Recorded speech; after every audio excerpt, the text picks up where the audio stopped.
तेषां न विद्या न तपो न दानं ज्ञानं न शीलं न गुणो न धर्म ते मृत्युलोके भूभारभूता मनुष्यरूपेण मृगश्चरन्ति। जिनके अंदर विद्या नहीं है, तप नहीं है, दान नहीं है, ज्ञान नहीं है, शील का गुण नहीं है, वो मनुष्य इस धरती पर का भार बन करके भूत और भविष्य की चिंता में मनुष्य के रूप में मृगों के झुंड में विचरण कर रहे हैं। उनके जीवन का कोई अर्थ, उद्देश्य, संसार के अर्थ, सत्य के अर्थ, धर्म के अर्थ से उनके जीवन में कोई अर्थ ही नहीं है। उनका जीवन व्यर्थ है, अनर्थ है। वो अनीत मार्ग पर चल रहे हैं। धरती पर पाप का बोझ बढ़ा रहे हैं। धरती पाप के बोझ से थर थर काँप रही है। प्रकृति दूषित, विचार दूषित, व्यवस्था दूषित हो रही है।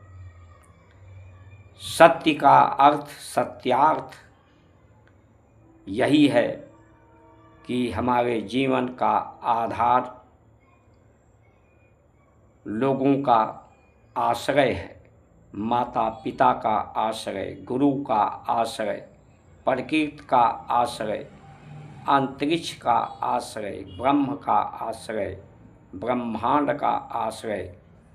आश्रय से ये जीवन है और आश्रय ये जो मिला है वो सत्य के कारण है, सत्यार्थ के लिए है। इसलिए जिससे जीवन मिला है, जो जीवन का आधार है, वो समर्पित सेवा के लिए दास के रूप में, सहयोग के रूप में, सेवा के रूप में, प्रेम के रूप में समर्पित हो, सम का भाव हो, सत्य का भाव हो। सत्य ही स्वभाव है जो मनुष्य को पुष्ट करने वाली है, यानी स्वस्थ करने वाली है, संतुष्ट करने वाली है। व्यवस्थाएं जो भारत की हैं वो प्रकृति में, परमात्मा में, सत्य में और शरीर मनुष्य के व्यक्ति में संतुलन, सत्य से तुलना करने वाली हैं। संतुलन और सामंजस्य सभी में हो, जिससे आर्थिक समृद्धि और शक्ति हो। भारत एक दर्शन है। दर्शन उन श्रेष्ठ व्यवस्था की, उन श्रेष्ठ लोगों की जिनके आचरण, जिनके दिनचर्या, आहार विहार व्यवस्था का दर्शन,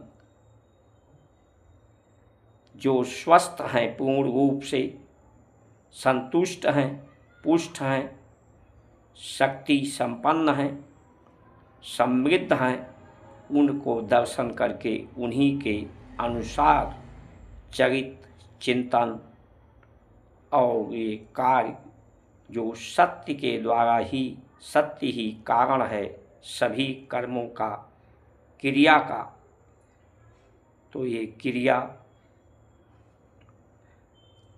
वाद और विवाद को समाप्त करने के लिए है।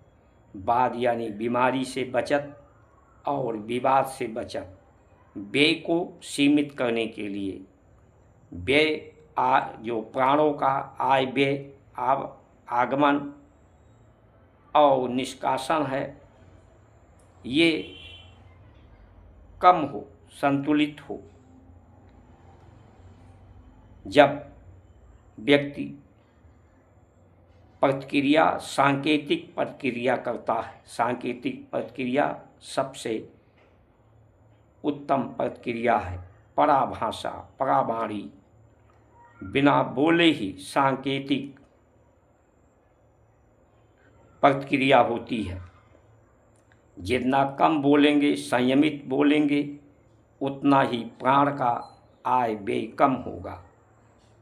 शरीर में जो भार है उसका संतुलन होगा। जब व्रत रखेंगे, ज़्यादा भूख लगने पर, ज़्यादा प्यास लगने पर आहार संतुलित करेंगे तो शरीर में जो जमा हुआ वसा है, वो जिसमें ग्लूकोज है, प्रोटीन है, आयरन है, वही पिघल करके शक्ति के रूप में प्रयोग कर लेता है शरीर। तो शरीर का भाग संतुलित हो, भाग ना बढ़े। व्यय, आय और व्यय में संतुलन हो, आय इतनी हो और व्यय में संतुलन हो कि कुछ बचत खाते में आप जमा कर सकें। आपके बचत हो, आर्थिक बचत से ही प्राकृतिक बचत, शारीरिक बचत और सुरक्षा है। लेकिन आज की व्यवस्थाओं में आर्थिक बचत तो है नहीं। व्यय को व्यवस्था जो है वो व्यय को बढ़ाने वाली है, लोगों पर भार बढ़ाने वाली है। जो नेता हैं, अधिकारी हैं, वो व्यय को बढ़ा रहे हैं। लोगों, जनता पर भार बन गए हैं, पृथ्वी पर भार बन गए हैं। उनके भार से जनता दबी जा रही है, धरती कांप रही है। तो व्यवस्था में परिवर्तन निश्चित है। सत्यार्थ के लिए, सत्यार्थ की सिद्धि के लिए, इसलिए अपनी आवश्यकताओं को, जो अति महत्वपूर्ण जीवन की आवश्यकता है, वो संतुष्टि है।